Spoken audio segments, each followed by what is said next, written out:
안녕하십니까. 7월 15일 오전 영상 시작하도록 하겠습니다. 어제 미국 증시가 다소 혼조세를 보였습니다. 특이점이 뭐냐면은 어제 금융주들이 내렸는데도 다우지수, S&P 500 지수가 올랐고 애플이 신고가를 경신하면서도 나스닥 지수가 이제 하락하는 흐름들이 좀 보여줬었는데요.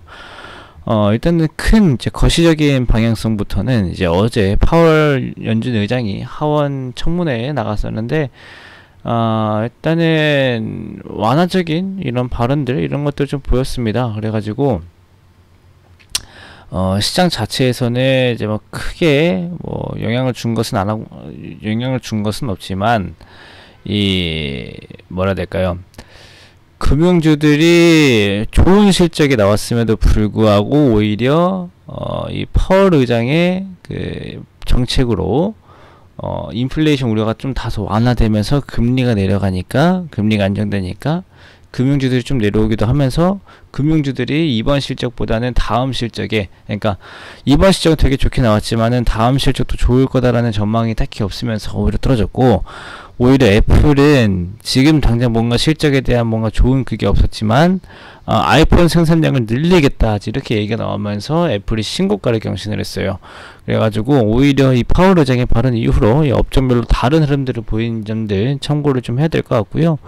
연준 의장이 요즘 무슨 말을 했냐면은 정책을 지금 뭐 전환할 때까지는 갈 길이 좀 멀었고 테이퍼링에 대해서는 지속적으로 논의를 좀 하겠다. 그리고 이제 사전에 통지할 것으로 그리고 또 테이퍼링 한다면은 사전에 통지할 거고, 이전에 일관된 발언들이 계속 나왔으면 이제 인플레이션이 너무 높게 나타나면은 연준은 정책을 발표를 하겠다.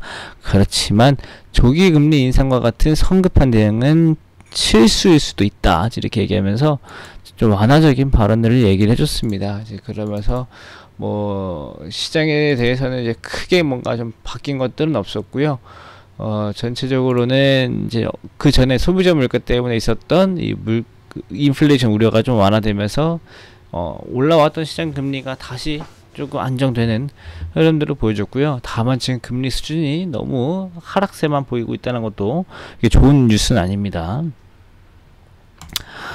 그리고 이제 우리나라 이야기를 해보면요. 우리나라가 최근에 계속 제가 시황 말씀드릴 때 환율 반복하고 있을 겁니다. 근데 어제 환율이 1150원을 넘었었는데, 일단은 뭐 외국인 수급에 부정적인 영향을 좀 계속 줬죠. 그래서 인플레이션 관련주랑 뭐 그래도 한국 펀드들 투자 규모 확대해지 이런 얘기 나오면서 뭐 중소형주에는 이제 매수세가 좀 들어왔는데, 그래도 일단은 환율이 빨리 좀 개선이 좀 돼야 되고, 그나마 어제는 여기에 환율이 3원 정도 내려와서 1144원으로 이제 좀 내려왔습니다. 그래가지고 어제보다는 이 외국인 부담이 좀 덜할 것으로 보이고요.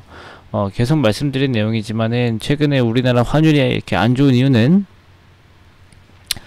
중국 때문이라고 봐야 됩니다. 중국 순전히 중국 때문은 아니지만은 중국에 대한 영향이 큽니다.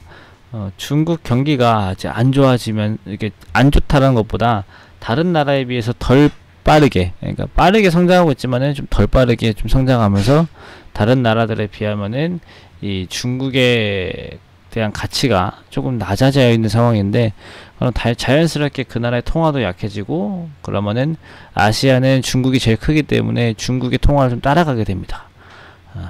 그래서 뭐 그러면서 우리나라 원화도 약해지고 있는데, 오늘은 중국이 이제 11시에 뭐 산업 생산이나 소매 판매 같은 이런 지표들을 발표를 좀 하기 때문에 뭐 장중 외국인 수급과 함께 뭐 증시 방향성이 좀 결정될 것으로 전망되니까 오늘은 뭐 증시 방향성이 크게 나온다기보다 이 외국인 수급에 따라서 조금 뭐 소폭 상승하거나 소폭 하락하거나 그 정도로 보시면 좋을 것 같습니다.